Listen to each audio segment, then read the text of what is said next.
The incidents of the past week following the killing of George Floyd in Minneapolis, Minnesota have led to thousands of statements about the issues dealing with black people and police brutality. This includes, as it should, historically black colleges and universities. They've come from presidents and chancellors, as well as athletic directors and coaches. They've ranged from mild to passionate to damn near revolutionary.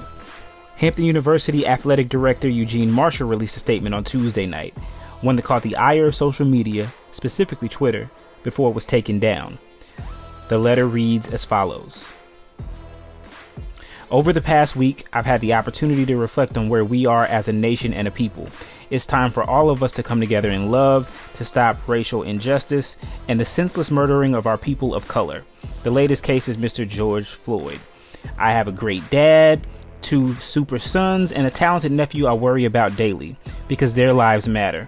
I have student athletes that either played for me or have been under my leadership for the last 36 years. I worry about them because their lives matter. The time has come to stop the violence now. We can and will do this as one nation, but we need God in this equation. I'm asking for everyone to be united now, to fight racism. Please be safe. We are still in COVID-19 pandemic and emotions are still very high. Let's start now because all lives matter. All lives matter. Now, those 3 words are what set Twitter ablaze.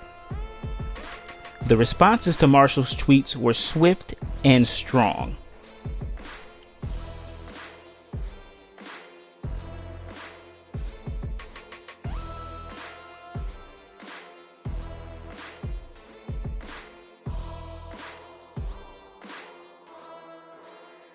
The tweet was later taken down about an hour and a half after it had been up, but clearly the damage had already been done. Now, we'd be remiss if we just showed you that statement from Hampton and we didn't talk about the other statement from Hampton that didn't go as viral, but probably speaks more to the concerns and more directly addresses the concerns of black people. Hampton University women's basketball coach David Six released a statement as well earlier in the day. It's quite lengthy, so I won't read it all, but I will link it below. But the last paragraph is thoughtful and compelling and probably more in line with the way that most of us feel. Six starts off his statement talking about a personal situation that's happened to him where he was being looked at handing a $20 bill to a cashier. He was under that suspicion, and what happened with him there is a very compelling story. But the last paragraph again is where we're going to concentrate. I am someone's son.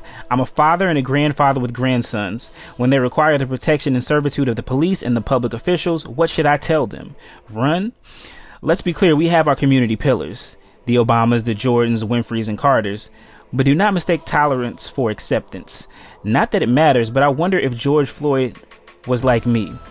Just an unsuspecting black man who surprisingly wound up with a counterfeit bill, who no one recognizes as a coach, a billionaire, a media mogul, rap superstar, or simply a person.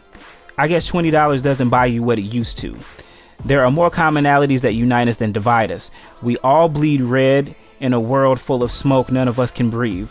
Black lives matter. Black lives matter. Those 3 words, as well as the entire statement, totally different statement. It did not get the same type of recognition or reaction, but felt it was worth noting. Both of these come from the same university. Now, one of them is the coach and one of them is the athletic director. Personally, all lives matter is offensive to me as a black man because we know that all lives are not viewed equally in the law, and that is the issue. That is why we are out in the streets. We are, fighting for our lives, fighting the same battles that were fought before us. We're fighting them now, and sadly, our people who come behind us will probably be fighting the same battle as well, but it is one worth fighting. So I've had conversations with AD Marshall over at Hampton. He's a great guy, but wish he would have had a better choice of words. But I think people should also definitely pay attention to what Coach Six said. I think his tone and his message was right on time for what we're going through right now. So Thanks for watching the video. Make sure you give it a thumbs up, like the video, and remember, Black Lives Matter.